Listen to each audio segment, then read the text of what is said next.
Bon, ben, merci tout d'abord d'avoir accepté cette interview. Je vais vous demander de vous présenter en quelques mots. Donc voilà, je m'appelle Paco Martinez, officiellement Francisco Martinez, voilà, d'après l'état civil. Je suis président de la Ligue Rhône-Alpes depuis janvier-février de 2014. Voilà.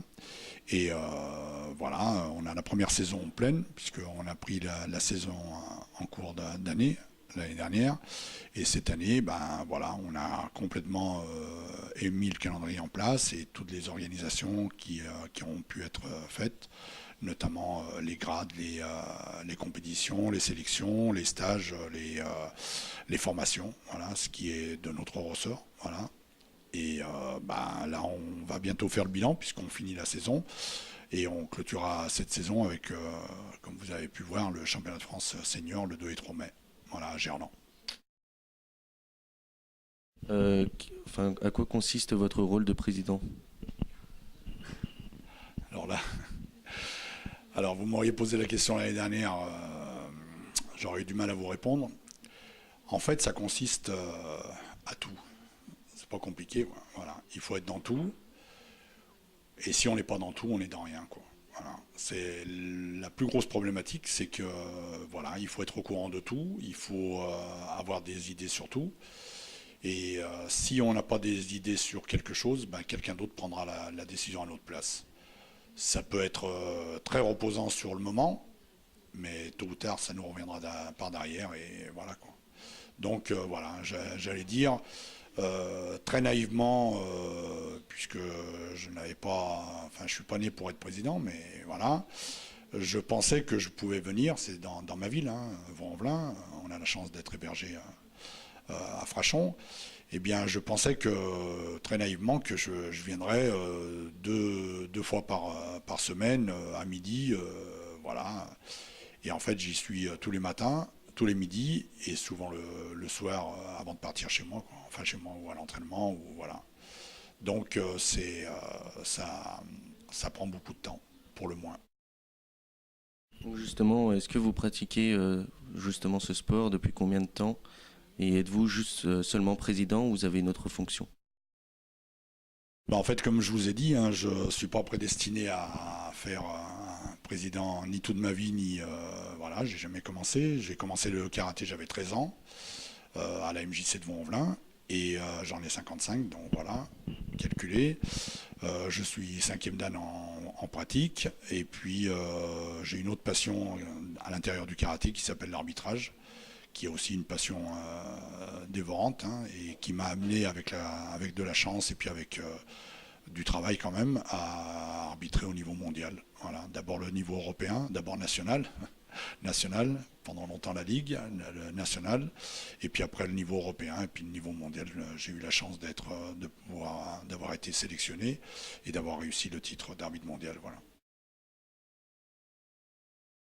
En termes de licenciés, que représente justement votre ligue?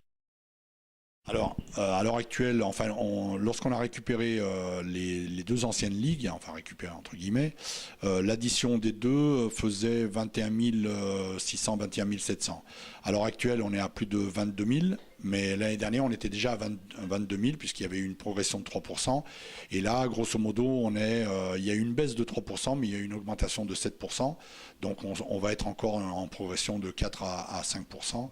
Ce qui est quand même pas mal, hein. On maintient le cap. Alors, vous dire qu'on a un objectif sur le pourcentage, on n'en a pas a priori lorsqu'on a démarré. Sur le nombre, on est forcément, mais on y est pour pas grand-chose, on est la première Ligue de France, mais pour cause, puisque c'est le jumelage de deux ligues. Certains essayent de nous rattraper, notamment avec la nouvelle régionalisation. Je pense à nos camarades Côte d'Azur et Provence qui vont fusionner et ils vont être 25 000. Sauf que si nous, on a nos amis de l'Auvergne qui se raccrochent à nous, eh bien on dépassera les 22 000 plus 4 700. Ils sont, voilà, donc on sera encore la première Ligue de France. Mais ça ne nous fait pas plus d'émotion que ça, hein. On est la première Ligue de France parce que c'est comme ça. Mais après, c'est les chiffres, hein, c'est tout. C'est que des chiffres. Bon. Quelle action concrète menez-vous au sein de votre ligue? Alors, on a des obligations en termes de ligue. C'est tout d'abord, on a une obligation de rendre à nos adhérents, puisque nos adhérents, ce ne sont pas les licenciés. Nos adhérents, ce sont les clubs. C'est les clubs qui nous élisent, c'est les clubs qui votent pour nous ou contre nous lors de l'Assemblée générale. Bien évidemment, tous les membres de ces clubs font partie de la fédération. Puisque par le biais de la licence, mais en fait les clubs sont adhérents de la Ligue, donc on doit leur donner en retour le minimum vital pour qu'ils puissent accéder à réaliser ce pourquoi ils sont faits, hein, c'est-à-dire d'abord les clubs, mais nous aussi, organiser les compétitions, voilà, pour que les adhérents puissent se confronter à d'autres, organiser les passages de grade, qui nous est attribué la délégation par le ministère et puis par la fédération, organiser tout ce qui est les formations, notamment nous les DIF, on n'a plus les CQP, et on va récupérer peut-être un brevet d'État, mais les CQP, c'est le national qui le prend sur des demi-zones, mais on organise les DIF, les diplômes d'instructeurs fédéraux, les AFA, les DAF, qui sont quelque chose de très important. On a une école des cadres, une double école des cadres, puisqu'on a souhaité garder les deux écoles des cadres pour faciliter l'accès, notamment des deux territoires, des deux anciens territoires du Dauphiné-Savoie et du Lyonnais. Et puis, on a toute l'organisation de stages de formation. Il n'y a pas que la formation officielle, celle qui est répertoriée par la fédération. Il y a aussi les formations dites de style. Chaque style qui est représenté au sein de la fédération et donc par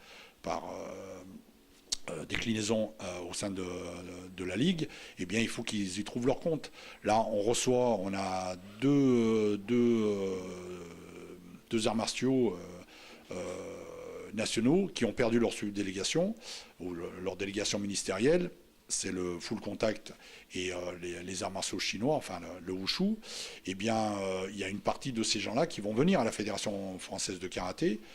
Pourquoi? Parce que le ministère a choisi la Fédération française de karaté pour certaines de ces parties qui ont eu la perte de délégation. Donc, c'est tous des licenciés qu'on va récupérer. On estime cette année qu'il y aurait, grosso modo, entre 15 et 20 000 licenciés nouveaux. C'est pour ça que je vous dis, hein, on ne se gargarise pas des pourcentages qu'on a en plus. C'est dû aussi à la conjoncture. Hein. Les gens ne sont plus à la fédération de full. Ils veulent venir faire du karaté full contact. Eh bien, ils vont gonfler les rangs et de la fédération indirectement et de la Ligue, bien évidemment. Mais encore faut-il que nous, on soit réactifs et qu'on puisse leur proposer. Ils ne viennent pas. On les accueille, nous, il n'y a pas de souci. Mais ils ne viennent pas non plus en terrain conquis. Ils arrivent, il y a un respect mutuel, et surtout au niveau des fouleurs, il n'y a aucun problème, ça se passe très bien. Le wushu sont séparés sur 3 entités, ça se passe aussi très bien, et nous avons fait une compétition commune. Nous, avant, on avait les arts martiaux de Chine, et puis maintenant, on a le wushu officiellement, puisqu'on ne pouvait pas s'appeler wushu, il y avait une fédération de wushu. Comme elle a perdu la délégation et que le ministère a souhaité que le karaté prenne la délégation wushu, eh bien, c'est ce qu'on est en train de faire, et on s'attache au niveau fédéral et au niveau ligue à contenter tous ces gens-là, parce que sinon, ou ils vont aller voir ailleurs, ou alors on n'a pas lieu d'être rattaché à un ministère pour cette délégation-là. Alors bien évidemment, la grosse partie de notre travail consiste dans le karaté et dans les différentes écoles du karaté, mais il y a aussi les disciplines associées, puisque le DA, à la fin, c'est disciplines associées, et ça nous amène relativement loin dans notre pratique. Ce que je ne connaissais pas beaucoup, mais heureusement qu'il y a des gens qui sont compétents, et puis qui sont instruits sur ces disciplines associées, pour nous permettre à nous, le comité directeur qui est éclectique, mais qui quand même est à 70-80% de karatéka, eh bien il ne faut pas qu'on oublie ces gens-là, parce qu'ils ont autant droit de citer que les autres karatékas. Voilà. Quels sont vos grands projets à venir dans les années? Alors, les grands projets. Ce que j'aimerais bien, c'est que la Ligue, alors on avait dit ça l'année dernière, et puis on s'aperçoit maintenant que les politiques nous ont joué un autre scénario en nous rajoutant l'Auvergne. J'aurais aimé que jusqu'à la fin du mandat, on puisse stabiliser cette ligue, 22 000, 23 000 licenciés, et surtout au niveau de l'organisation. Malheureusement, ce que je crains pour 2016, c'est pas que je souhaite pas, au contraire, hein, moi je trouve que la venue de nos amis auvergnats va nous rebooster, comme nous a boosté le fait d'être rassemblés avec les deux anciennes ligues. Mais j'aurais aimé avoir un peu plus de temps pour asseoir cette organisation. Je ne pense pas que ça sera fait.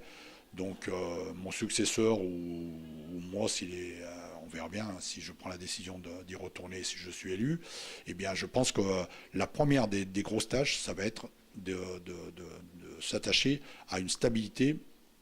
Alors je ne voudrais pas dire politique parce que je parle comme un politique, mais alors que je ne suis pas. Mais voilà, il faut, quand je dis politique, c'est dans le sens de l'organisation. Après, au niveau technique, on a les valeurs du Dauphiné-Savoie qui sont nombreuses. Vraiment, on vient encore de le voir au championnat, l'interrégion Kata. Ils ont d'énormes qualités, notamment dans cette catégorie-là, les kata. Nous, au Lyonnais, on a toujours eu d'excellents compétiteurs combat. Eh bien, je pense que le mariage des deux devrait donner quelque chose de correct. Maintenant, au niveau de l'organisation, il y a quelque chose dont je vais dire tout et son contraire, mais c'est pas grave. C'est-à-dire que la grosseur de la ligue fait que les distances nous imposent une autre organisation. Il y a un camarade qui me disait on ne peut plus faire l'organisation des patronages, et je crois qu'il a raison. Il faut se professionnaliser, c'est ce que j'ai demandé à la première année. J'ai demandé à mon comité directeur de me donner les moyens et à l'Assemblée générale de nous donner les moyens pour pouvoir professionnaliser l'équipe. On l'a fait en partie. Là, on est un petit peu freiné parce qu'en fait, on a l'Auvergne qui arrive, les autres régions qui vont se former. Ça ne va pas être une mince affaire pour la fédération.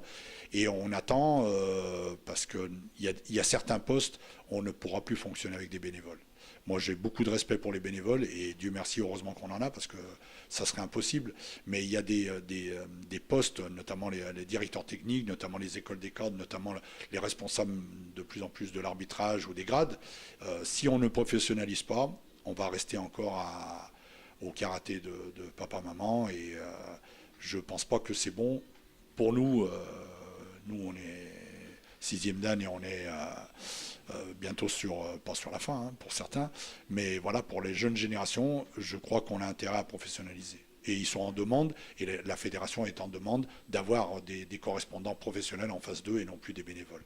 Avec tout le respect que j'ai pour les bénévoles et toute la qualité qu'ils ont, hein, ils ont quand même des qualités, puisque la fédération s'est développée grâce aux bénévolats, hein, pas grâce aux professionnels. Comment est perçu votre sport au grand public ? On est effectivement, on est en déficit d'image, hein, ça c'est indéniable. Hein. Maintenant, on s'accroche, hein, on répond présent à tout. Hein, vous en êtes la preuve vivante. Hein, mais voilà, on n'est pas beaucoup sollicité. On n'est pas le foot, hein, c'est sûr. On n'est pas le basket, on n'est même pas le hand. Mais bon, on se débrouille avec les moyens qu'on a. Là aussi, on a un chargé de com depuis cette année qui fait un excellent travail et qui nous permet de nous détacher de cette tâche justement pour que quelqu'un qui n'est pas professionnel mais qui a, en tout cas moi je le sens comme ça, la qualité d'un professionnel, puisse nous apporter une plus-value, notamment dans la com où on pêche. Hein. On pêche les sports entre guillemets amateurs, ou amateurs à 100%. On est à l'année zéro de la médiatisation. Hein. Donc voilà, c'est un petit peu dommage parce que, et je ne parle pas que pour le karaté, bien évidemment c'est un sport que j'adore et c'est ma vie, mais il y a d'autres sports ou d'autres fédérations aussi importantes que nous qui mériteraient que une petite partie du foot, hein, moi j'adore le foot, hein, je faisais allusion à Lyon et Saint-Étienne, mais j'adore le foot. j'aime pas trop les footballeurs, mais j'adore le foot. Mais voilà, c'est ce qui nous manque un tout petit peu, que cette emprise du foot, cet engouement nous soit donné un tout petit peu, et en termes de moyens financiers, et en termes de droit à l'image, ou de com, quoi. Voilà. Justement, comment attirer plus de licenciés et être reconnu? Alors plus de licenciés, par des actions comme celle qu'on va réaliser le 2 et 3 mai à Gerland. On fait venir, on a beaucoup d'invitations, on a mis la gratuité pour les moins de 12 ans, vraiment pour faire de la promotion. On fait quelques coups, ce que j'appellerais des coups de poing, sans sous-entendu aucun, sur certains quartiers de l'agglomération, voilà, pour que les jeunes puissent connaître un petit peu le karaté, hein. On essaye de faire pour notre paroisse, surtout avec un événement comme ça, et puis avec d'autres actions qu'on met en place sur des projets sur lesquels on répond présent à notre mesure, hein, bien évidemment, hein.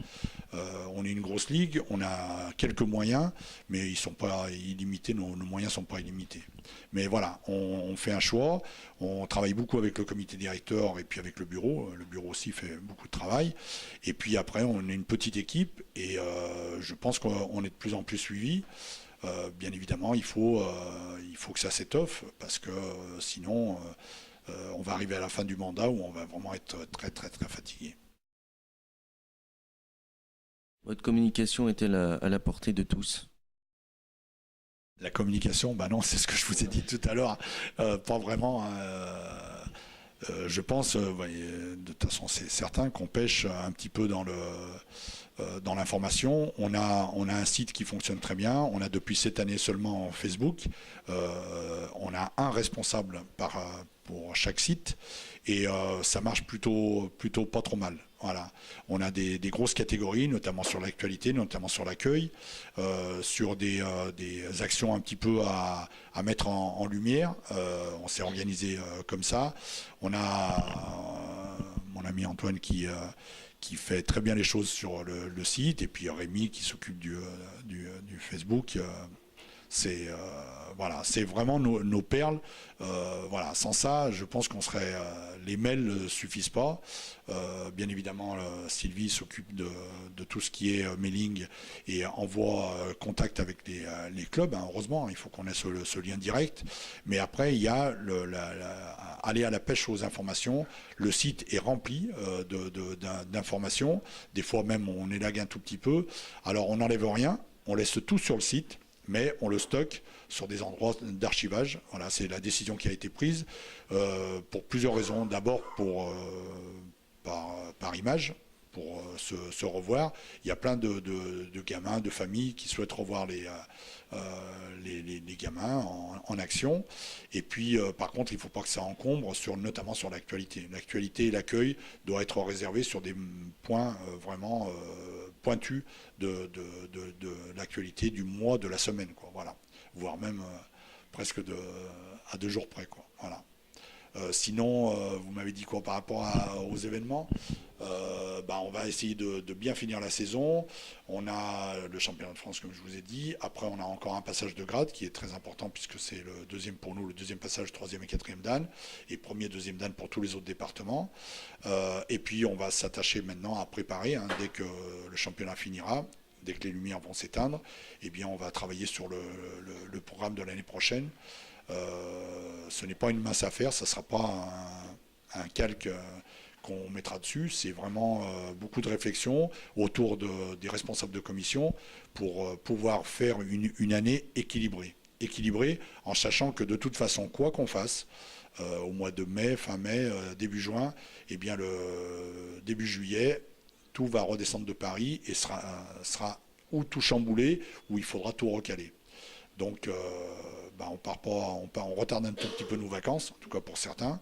Et le challenge, c'est d'être prêt pour l'Assemblée Générale, pour que tous les présidents qui viennent à l'Assemblée Générale aient le petit livret que vous avez vu tout à l'heure, avec tout le planning de la saison. Il faut que, je crois qu'on a un devoir d'organiser, mais de faire savoir et de prévenir pour que les clubs puissent étaler leur compétition et surtout leur planning. Voilà. C'est très important, et budgétairement, et au niveau de l'organisation, et pour les compétiteurs. Les compétiteurs, ça ne se prépare pas sur une semaine. Voilà, notamment les plus pointus et l'élite. Voilà. Pour finir, qu'est-ce qu'on peut vous souhaiter, vous et la Ligue, pour la saison, enfin cette fin de saison et la saison prochaine? Vous pouvez me souhaiter mon anniversaire, déjà c'est juste après le 3 mai, voilà. Si vous venez le 3, je vous payerai un coup à boire, même un jour d'écart, il n'y a pas de souci, hein. On sortira une petite bouteille de champagne. Sinon, me souhaiter la santé. Moi, j'ai besoin que de la santé, ma famille, et puis mes amis, mes élèves. Et puis ça sera pas trop mal, je pense que je pense que ça suffira. Merci d'avoir répondu à cette interview.